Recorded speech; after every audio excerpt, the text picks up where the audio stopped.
વિદ્યાર્થી મિત્રો, good morning. હું હર્ષાબેન પુરોહિત. આજે આપણે ધોરણ 6 માં હિન્દી ભણવાનું છે, બરાબર. આપણે હિન્દીમાં આગળ ભણ્યા, શું ભણ્યા? સુબહ. કે આ પાઠમાં આપણે જોયું કે આ રેશમા નામની છોકરી સવારે એની મમ્મી ને એના ઘરના બધા સભ્યો પોતાના ઘરકામમાં વ્યસ્ત હતા. એ જોઈ અને એને થયું કે આજે કંઈક અલગ દિવસ છે, બરાબર. એટલે એમ કે એ પોતે ઘરમાં કંઈ કામ કરવા માટે કરવાની તૈયારી બતાવતી હતી. પછી આપણને બતાવ્યું કે રેશમા જ્યારે નાની હતી, એમ કે 4 પૈયોવાળી, એટલે એમ કે એ ઊભી નથી થઈ શકતી, એટલે 4 પૈયોવાળી આ ચિત્ર બતાવ્યું છે. જુઓ, 4 પૈયોવાળી ખુરશીમાં બેસી અને એમ કે પોતે પોતાનું રોજનું કામ કરતી. એટલે એ પણ એની મમ્મીને એમ કે છે કે મમ્મી મારા લાયક કંઈ કામ હોય તો કે જે. એટલે રેશમા એની મમ્મીને એવું કહે છે. એટલે રેશમાની મમ્મી એવું કહે છે કે તું પહેલાં તારું કામ નિત્યક્રમ પરવારી જા, પછી હું તને તારું કામ હશે તો બતાવીશ.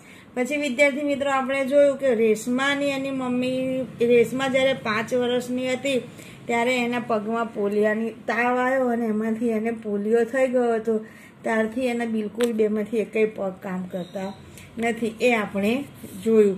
પરંતુ તે પોતે કેવી છે કે બીજા, એ પોતાનું કામ પોતે જ કરે છે, બીજા ઉપર આધાર રાખતી નથી. અહીંયા આપણે છેલ્લી લીટી ભણ્યા કે વહ अपने परिवार में अपने काम के लिए निर्भर नहीं रहना चाहती. એટલે મેં તમને કીધું કે પોતાના કામ માટે પરિવારના કોઈ સભ્યોનો આધાર લેવા માંગતી નથી. પહેલું પેજ આપણું પૂરું થયું. હવે આપણે બીજું પેજ ભણવાનું છે, બરાબર. હવે હું હિન્દી વાંચીશ. परिवार के सभी सदस्यों में भाई, पिताजी, छोटा भाई गोलू, दादी जी, दादा और उससे बहुत प्यार करते थे. वह सबकी आंखों का तारा है. माँ ने रसोई में सारे बर्तन, डिब्बे, बोतल नीचे उतारकर साफ कर दिए थे. उन्होंने रेशमा को आवाज दी, रेशु अगर तुम्हें नाश्ता कर लिया हो तो काम में मेरा हाथ बटाओ. हाँ माँ, मैंने नाश्ता कर लिया है. दूध का मेवा वाला दलिया बहुत अच्छा बना है. मैं हाथ धोकर अभी आती हूँ. रेशमा ने अपनी कुर्सी को धकेलकर रसोई घर में पहुंची. रेशमा माँ को बर्तन, डिब्बे और लेबर लगा कर पकड़ा गई और माँ ने उन्हें व्यवस्थित ढंग से सजाती गई. रसोई घर फिर चमकने लगा. पिताजी दफ्तर चले गए. माँ को लड्डू बनाने के लिए कुछ जरूरी सामान चाहिए था. गोलू तो बहुत छोटा है. दादी जी दादाजी बहुत बुजुर्ग है. अब वो सामान लाकर कौन लाएगा कौन? माँ की परेशानी थी. रेशमा ने कहा, सामान मैं ले आऊंगी. अब बस आप मुझे सामान की लिस्ट करके दो और थैला दे दीजिए. तुम ले आएगी अकेली? माँ ने पूछा. हाँ माँ, एक बार पहले भी तो ले आई थी. रेशमा की आवाज में दृढ़ता थी. હવે વિદ્યાર્થી મિત્રો, મેં આ પેરેગ્રાફ વાંચ્યો. હવે હું તમને એક એક વાક્ય, એક એક લીટીનું એ રીતે હિન્દીનું ગુજરાતી કરી અને પછી સમજાવીશ. शुरुआत આપણે કરીએ पहली લીટી थी. परिवार के सभी सदस्य, पिताजी, छोटा भाई गोलू, दादाजी, दादी जी और उसे बहुत प्यार करते थे. वह सबकी आंखों का तारा थी. जो અહીંયા હું બોલું છું હવે એનું ગુજરાતી કે પરિવારના બધા સભ્યો, કોણ? તો પિતાજી, નાનો ભાઈ ગોલુ, દાદાજી, દાદીજી, આ બધા તેને ખૂબ પ્રેમ કરતા હતા. તે સૌને ખૂબ જ પ્રિય હતી. આંખો કા તારા એટલે ખૂબ જ પ્રિય. माँ ने रसोई घर में सारे बर्तन, डिब्बे, बोतल नीचे उतार कर साफ कर दी थी. माए પોતાના રસોડ ઘર એટલે રસોડામાં બધા જ વાસણો, ડબ્બા, સીસી નીચે ઉતારી અને સાફ કરી દીધા હતા. ઉન્હોને રેશમા કો આવાજ દી. શું એનો અર્થ શું થશે કે ઉન્હોને એટલે તેમણે રેશમાને બૂમ પાડી. રેશુ अगर तुमने नाश्ता कर लिया है तो काम में मेरा हाथ बटाવો। રેસુ તે નાસ્તો કરી લીધો છે હોય તો મને કામમાં મદદ કર। રેશમા ને હા माँ मैंने नाश्ता कर लिया है। હા માં મેં નાસ્તો કરી લીધો છે। આપણે એવું ના કહીએ, આપણે કહીએ ના હવે જાને મારે તો ટીવી જોવું છે, મારે ગેમ રમવી છે, હું તારું કામ કરાવું, આપણે એવું કહીએ। दूध का मेवा वाला दलिया बहुत अच्छा बना है। जो સરસ મજાનું છે કે દૂધમાં જે મેવા વાળો મગદળ બનાવ્યો તો એ ખૂબ જ સરસ બન્યો છે। माँ मैं हाथ धोकर आती हूँ। माँ हूँ हाथ धोने आऊँ छू। रेशमा ने अपनी खुर्सी धकेलते हुए रसोई घर में पहुंची। रेशमा પોતાની ખુરશીનો ધક્કો મારી અને રસોડામાં પહોંચી। रेशमा माँ को बर्तन डिब्बा पर लेबल लगा कर पकड़ाती गई और माँ उन्हें व्यवस्थित ढंग से सजाती गई। जो આપણે આપણી મમ્મી વાસણ ઘસીને સાફ કરી નાખીએ ને પછી આપણે એની ઉપર સ્ટીકરો જે મારવાના હોય જે એ લગાવીને સરસ મજાથી મૂકી દઈએ। એટલે અહીંયા શું કીધું છે કે રેશમા વાસણો તથા ડબ્બાને લેબલ ચોંટાડતી ગઈ અને તેની મમ્મી ને આપતી ગઈ અને તે માં વ્યવસ્થિત રીતે મૂકતી ગઈ। રસોઈઘર ફિરસે ચમકને લગા। રસોડું ફરીથી ચમકવા લાગ્યું। दादाजी दफ्तर चले गए। पिताजी दफ्तर चले गए એટલે पिताजी ऑफिसे ચાલ્યા ગયા। माँ को लड्डू बनाने का लिए कुछ जरूरी सामान चाहिए था। माता ने लाडवा बनाववा માટે અમુક જરૂરી સામાન જોઈતો હતો। गोलू बहुत छोटा था। गोलू खूब ज नानो હતો। दादाजी दादीजी बहुत बुजुर्ग थे। दादाजी અને દાદીજી કેવા હતા? ખૂબ જ ઘરડા હતા। अब सामान लाएगा कौन? હવે સામાન લાવશે કોણ? જો અમે અહીંયા મમ્મીની મુશ્કેલી વધી ગઈ। माँ परेशान थी। माँ મૂંઝાયેલી હતી। रेशमा ने कहा सामान मैं ले आऊंगी। रेशमाએ શું કહ્યું? सामान હું લઈ આવીશ। सब अब आप मुझे सामान की लिस्ट और एक थैला दे दीजिए। बस तमे मने सामानનું लिस्ट અને एक थैली આપી दो। तुम ले आओगी अकेली? माँ ने શું પૂછ્યું કે તું લઈ આવીશ એકલી? माँ ने पूछा। माए पूछ્યું। हाँ माँ। रेशमाએ કહ્યું हाँ माँ। एक बार पहले भी तो ले आई थी। एक वक्त पहला पण હું જ લઈ आई थी ने। रेशमा की वह आवाज में दृढ़ता थी। રેશમાની આ અવાજમાં શું હતું? દૃઢતા। દૃઢતા એટલે હિંમત।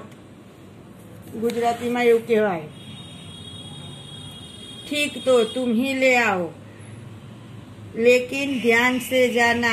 सारा सामान नुक्कड़ वाली दुकान से मिल जाएगा। थोड़ी देर बाद रेशमा सामान लेकर लौटी। उसने गोलू को आवाज दी। गोलू ये थैला तुम्हारे लिए लो तुम्हारे लिए टॉफी लाई हूँ।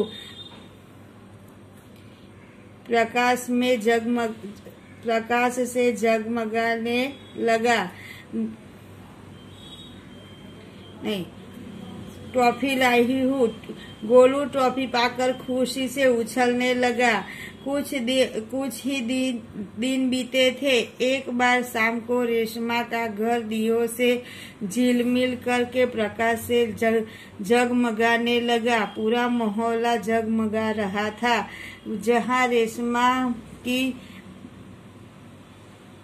जहाँ रोशनी ही रोशनी थी। क्या जमीन क्या आसमान। दादी जी ने बताया कि दीपावली अंधेरे पर उजाले का जीत का त्योहार है। बुराई पर अच्छाई और असत्य पर सत्य का त्योहार की जीत होती है। इस दिन रावण को पराजित कर राम अयोध्या लौटे थे। उसी खुशी में यह त्योहार मनाया जाता है। रेशमा और गोलू बड़े ध्यान से दादी जी ने बातें सुन रहे थे। कुछ देर बाद सबने मिलकर पूजा की और प्रसाद खाया। गोलू ने अपने दोस्तों के साथ पटाखे छुड़ाने में मग्न हो गया। रेशमा अपने दादा दादी के साथ फूलझड़िया झूला रही थी। હવે આપણે આટલા સુધી આજે કરીશું, બરાબર। સુખ જો અહીંયા શું કીધું છે, તો ઠીક હે તુમ હી લે આવો, એટલે સારું તો તું જ લઈ આવ, તું એકલી જ લઈ આવ, એવું કીધું છે, બરાબર। लेकिन ध्यान से जाना, परंतु ध्यान थी जजे, संभाळीने जजे, ध्यान थी जजे એટલે संभाळीने जजे। सारा सामान नुक्कड़ वाले की दुकान ही मिल जाएगा। શું કીધું છે જુઓ કે બધો જ સામાન ક્યાં મળી જશે, કોની દુકાને મળી જશે, એ આપણને ખબર પડી।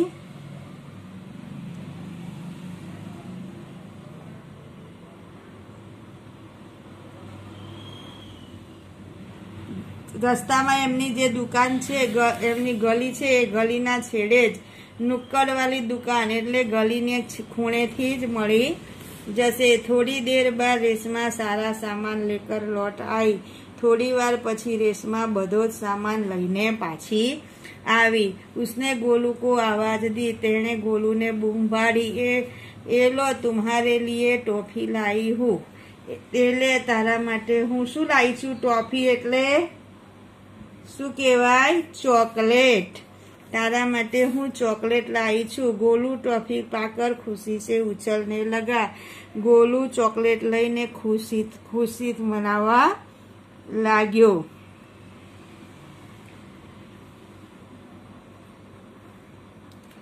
उसे गोलू को आवाज दी। गोलू એ તો થઈ ગયું ને, ટોપી से उछलने लगा, એ બી થઈ ગયું, બરાબર। गोलू ने टॉफी पाकर खुशी से उछलने लगा। गोलू टॉफी पाड़ी અને આનંદથી ઉછળવા लाग्यो। कुछ दिन बीत गए, थोड़ाक दिवसों बीती गया। एक दिन शाम को रेशमा के घर दिए झिलमिल प्रकाश से जगमगाने लगे। थोड़ा दिवसों પછી એક દિવસ રેશમાના ઘરે રેશમાનું ઘર દીવાઓથી ઝળમળીત પ્રકાશથી ચમકવા લાગ્યું। पूरा मोहल्ला जगमगा रहा था। पूरा मोहल्ला એટલે આખી સોસાયટી કેવી લાગતી હતી, દીવાથી ઝગમગતી હતી।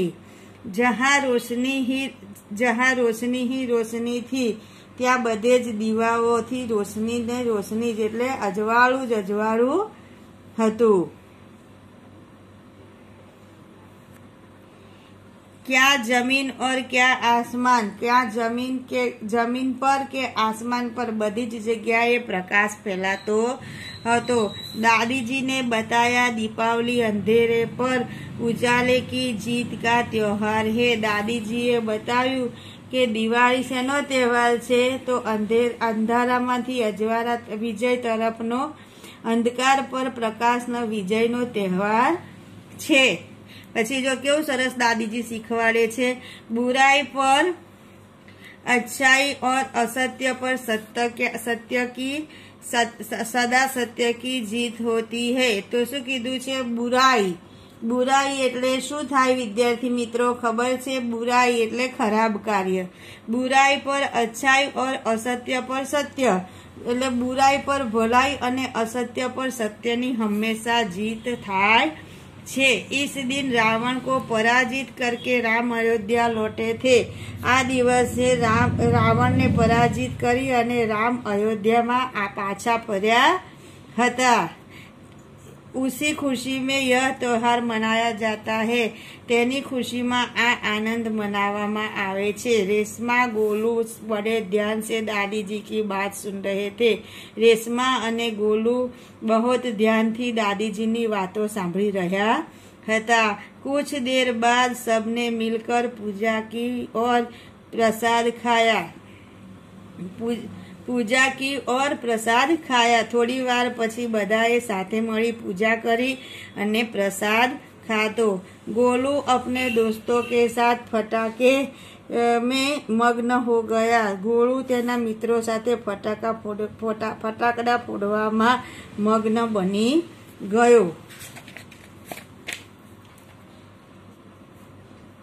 रेशमा अपने दादा दादी के साथ फूलझड़िए जला रही थी। रेशमा तेना दादा दादीनी સાથે ફૂલઝડી ફોડી રહી હતી। ફૂલઝડી એટલે તારામંડળ। આપણે પણ હમણાં દિવાળી આવે ને એટલે આપણે ભલે ને કોરોના રહ્યો પણ આપણે તારામંડળ ને ટેટા તો ફોડવાના જ તે ભમ કરીએ ને એટલે કોરોના જતો રહે। બરાબર વિદ્યાર્થી મિત્રો, આજે આપણે આટલા સુધી રાખીએ। આવતા ફરીના એપિસોડમાં ફરીના વિડીયોમાં આપણે આખો પાઠ પૂરો કરીશું। બરાબર ને?